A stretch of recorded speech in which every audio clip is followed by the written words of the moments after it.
Amazon reviews are showing up differently for customers now. Is there a 2% fee if you're going to ship FBM? Your ads are showing up on Pinterest without you having to do anything, and Amazon testing AI review summaries. All of these stories and much more on today's Weekly Buzz. How cool is that? Pretty cool, I think.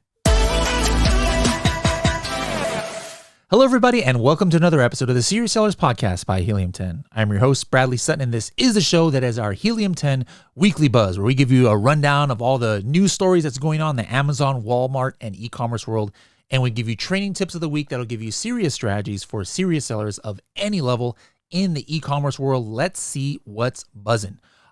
First article of the day is not really an article, but it's just something that you've probably seen in LinkedIn or all over the place. And it's the fact that reviews are now showing up differently under different browsing scenarios. So maybe you've seen this, maybe not. But take a look at how some of these reviews are. Like right here, it says 4.6 stars, and there's only 1 star, right? It doesn't show the 4 and then maybe a half of a star, right?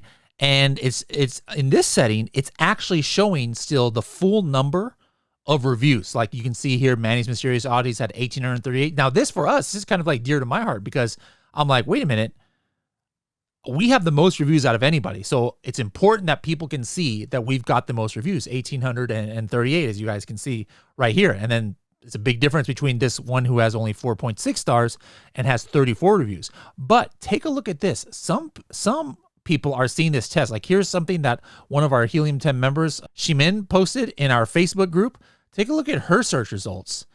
It only has the star rating. You guys see here 4.6 and then 1 star. And then it says 89% 4+ stars. Like what? 89%? What? Like there's no number of the total stars. So this could these people could have like 10 reviews. And then this Zule product could have like, 10,000 reviews, but the customer is not going to know unless they click on it. I personally hate this view. Now, if you're maybe a seller who is about to launch a new product, you might love this, right? Like, wait a minute, now everybody's got 1,000 reviews. I've got 1 or 0.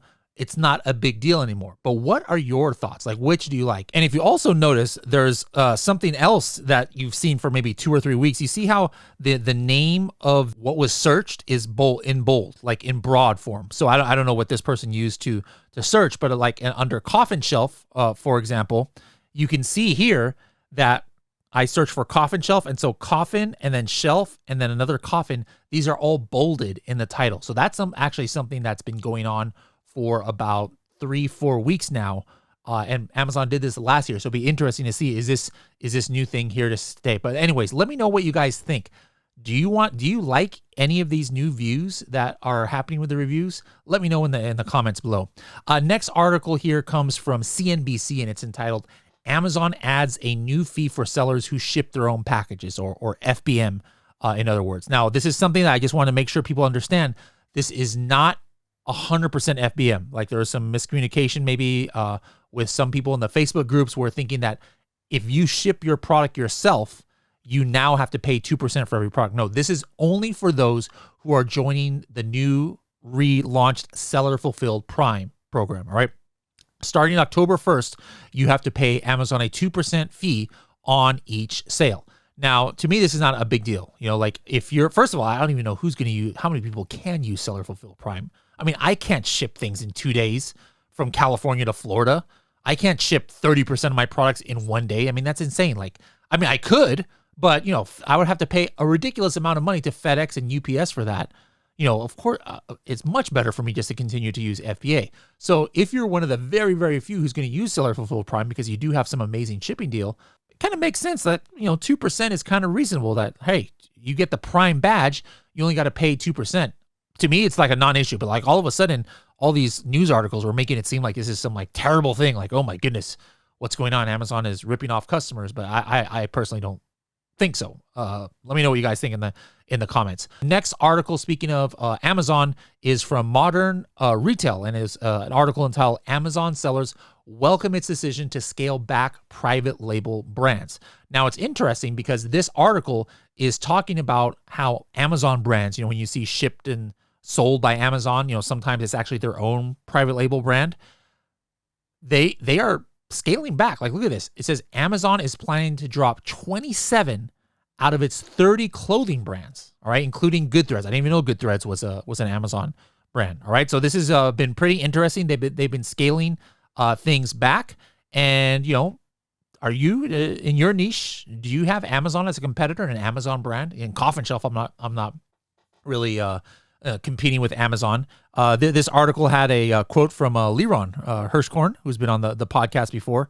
But it's just an interesting article. Check this article, the link in the comments below about this. All right, the next article is actually from Bloomberg, and it's entitled Walmart Plus Ramps Up Pressure on Amazon Prime. It says subscribers to Walmart Plus have increased after the boost to advertising. And it's actually kind of interesting. It says the number of Walmart Plus membership rose 15% in July from June. If I'm reading this correctly, is a month-over-month increase of 15%. That's pretty interesting. So it's cheaper than Amazon Prime. Walmart Plus costs about $98 a year, 30% cheaper than Prime. But I like following these articles because as Walmart Plus adds more perks to its membership, that's going to increase the amount of customers who are buying on Walmart. So it makes it more important that you guys need to, make sure your Amazon products are on Walmart. And then, of course, the more that Walmart Plus adds, well, Amazon probably will do something in not retaliation, but to try and, make sure that they remain competitive. So we should, as sellers, should love this. The more value that Amazon sellers or that Amazon and Walmart give to their platforms, the more value there is to us sellers, because that means there's probably going to be more customers shopping the products. Let me know what you think about that. Are you selling on Walmart? Let me know in the comments below. Next article is a press release from Amazon that I found very interesting. And it says Pinterest, BuzzFeed, and more apps and websites will start to show Amazon-sponsored product ads, making it easier to discover and buy relevant products. All right, so this was a press release by Amazon, and you're not going to have to set up some special PPC campaign. Basically, what you're going to be able to do is just keep doing what you normally do. And as they say here in this article, it says, hey, we're excited to share that we're starting down a new path, extending Amazon selling partner campaigns to premium apps, including Pinterest, BuzzFeed, Hearst newspapers, and brands like Lifehacker and Mashable, to name a few. Now, you don't need to do anything to take advantage of this. It says here, advertisers using sponsored products do not need to take any action to appear on these sites. These sponsored product ads will automatically show up when we think that a customer is likely to be interested in a product. So you've probably already seen, ads come up. Like, it was funny when I was preparing today, I was on some news website. At the very top, there was an ad for VitaCup. That's the brand that Jason, who's been on this podcast, has. Amazon was targeting me because they figured I'm likely to buy VitaCup coffee, right? Well, Jason didn't tell Amazon, hey, put this on Google News or wherever that came up. Amazon is showing it on its own. So websites like that, it's been already going on, but now you're going to start seeing inline ads that that are going to be right there in Pinterest and BuzzFeed and these other places that we know there's a lot of customers going on. So it'll be interesting to see how that helps. All right, next article is from freightwaves.com, and it's entitled Amazon Unveils Deferred Ground Delivery Service. Now, when I first read this, I couldn't really understand what it's talking about, but it almost seems like Amazon is really moving towards starting their own shipping service. All right, so they're launching a non-urgent ground delivery service that appears to be aimed at shippers that don't use Amazon for retail ordering or its fulfillment services. That was key right there. People who don't use its fulfillment services. So this is outside of MFN and also outside of FBA. So I'm going to keep a close eye on this because are they trying to get in the game of UPS and FedEx? And are they going to start offering perhaps other shipment services? Be interesting to see what happens here. Another news article from Amazon had a couple interesting stats that I want to bring out. This article is entitled Independent Sellers Keep Choosing Amazon for the Value We Provide. And, there's a lot of hype to Amazon here, but rightfully so with a couple of these stats. Like, did you guys know that last year, more than 60% of sales in the Amazon store came from independent sellers? And in 2022, US-based sellers sold more than 4.1 billion items to customers worldwide, averaging more than $230,000 of sales on the Amazon store. Now, if I'm reading that correctly, that's saying that on average, the Amazon US seller sold like nearly $250,000. Now, obviously not everybody is selling $250,000, but it takes like, one of those like Utopia Deals who we had on the podcast a while back who are doing more than $500 million a year. Obviously you throw somebody like that in there, it changes the average a little bit, but that's pretty crazy to think about it, that on average, Amazon sellers in the US gross almost $250,000. All right, the next article is also from Amazon, and it's entitled How Amazon Continues to Improve Customer Reviews Experience with Generative AI. So what's been happening that they're testing is they are like giving summaries of reviews. Let me see if I can find in this article an example. Like in the past, you used to be able to see all of the details of the reviews and every single review on there. Well, what Amazon seems to be testing is AI-generated customer review highlights. All right. So, for example, you'll see this example they gave where it says customers say, and it says customers like the stability, ease of use, and performance of this digital device. They mentioned that it's way faster. The picture and streaming speed is excellent, blah, blah, blah. Well, that's not one review. That's like an aggregation generated by Amazon's AI that gives like a summary of all of the reviews. All right. So what do you think about that? This is something that you might have mixed feelings on. Like, is this something that's good? Would you want customers to see these kind of like, summarized reviews as opposed to being able to read all of the reviews? I mean, imagine if something though was negative and all of a sudden people thought that everybody's opinion was negative of this. Like, that's where I can see it potentially being more harmful than good. But let me know what you think. If that's a good move, if Amazon, shows all reviews in this way. The last article that we have today, again, is from Amazon, and it's entitled Showcase Your Product Collection with Video to Store Campaigns. So what's going to happen now, if you're doing sponsored video campaigns, creatives will now allow video campaigns that select brand store as the landing page to highlight a product collection. All right. So instead of it just going directly to like a product page, you can now send people to the brand page. That's not necessarily the storefront, the brand store page. All right. Not the storefront. All right.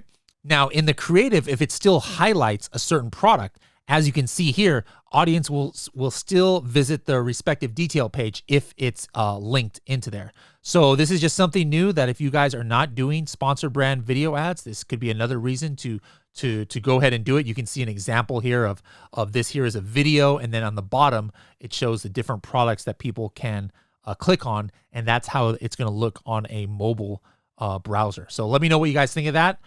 Is this active in your account? Are you using it? Would you use it? Let me know in the comments below. All right, so next up, we've got Carrie, who's going to give us some tips on how to find long tail keywords from your core root words. All right, sometimes we might be looking for some keywords to use in PPC or other places that we might not have thought about. Well, there's a unique tool in Helium 10 that can help you do that. Carrie, take it away. Hello, everyone. I want to talk to you about a strategy that you can use in Magnet, which is our keyword research tool. Now, with Magnet, you can put in a keyword and it'll come up with a bunch of related keywords in the search. But I want to show you a different way to kind of put your main keywords in and then find all of the most relevant, related, long tail keywords for your product. So this is really, really helpful, especially if you're kind of wanting to go for the low hanging fruit, longer tail keywords that are very specific to your product. I usually like to go for these particular types of keywords when I'm launching, because as you're targeting these longer tail keywords, if the bigger keywords phrases are within those longer tail keywords, you're going to also start to rank for those bigger keywords. So you'll be kind of at a head start when you start focusing on the bigger keywords. So I'm going to go ahead and I'm going to share my screen, and this is actually Magnet. So this is our keyword tool. You can find it by going to the tools, and then it's under keyword research. Okay, so it's Magnet right here. We have this also for Walmart. So what I want you to do first is you're going to put in your main keyword. So I'm going to put in coffin shelf, and then I'm going to get keywords here. So what we'll do here is I'm just going to actually load from history. Usually I would say to just run a new search every time, but just so it'll load a little faster, I'm going to do it that way. Okay, so What we see here is we see a lot of related keywords. Now, what I want to do is I actually want to see just the kind of longer tail keywords. So we're going to click on this match type. We're going to go smart complete, and I'm going to hit apply filters. Okay, so this is where I'm going to find some very relevant keywords. Okay, so let's take a look. We've got coffin shelf small, coffin shelf black, coffin shelf large. All of these are very, very relevant, with the exception of maybe a large 6 foot tall one. But as you can see, this is a very, very helpful way to break down those keywords from those huge lists to really find some very specific long tail keywords that can really benefit you in many ways by going after long tail keywords that are kind of low hanging fruit and just really focusing on keywords that are going to help your overall rank improve. So go ahead if you haven't and check out Magnet. This is an incredible feature of Magnet. So let us know what you think and have a great day. All right, thank you very much for that, Carrie. So I hope you guys have used that. Make sure to go in and get your main keyword, throw in Magnet just like she showed you, and then see how many long tail versions can come out. You know, for coffin shelf, there wasn't too many, but if you're doing like collagen or something like that, you might have like 300 or 400 long tail versions of the keywords. Thank you so much for tuning into this week's Weekly Buzz. We'll see you next week to see what's buzzing.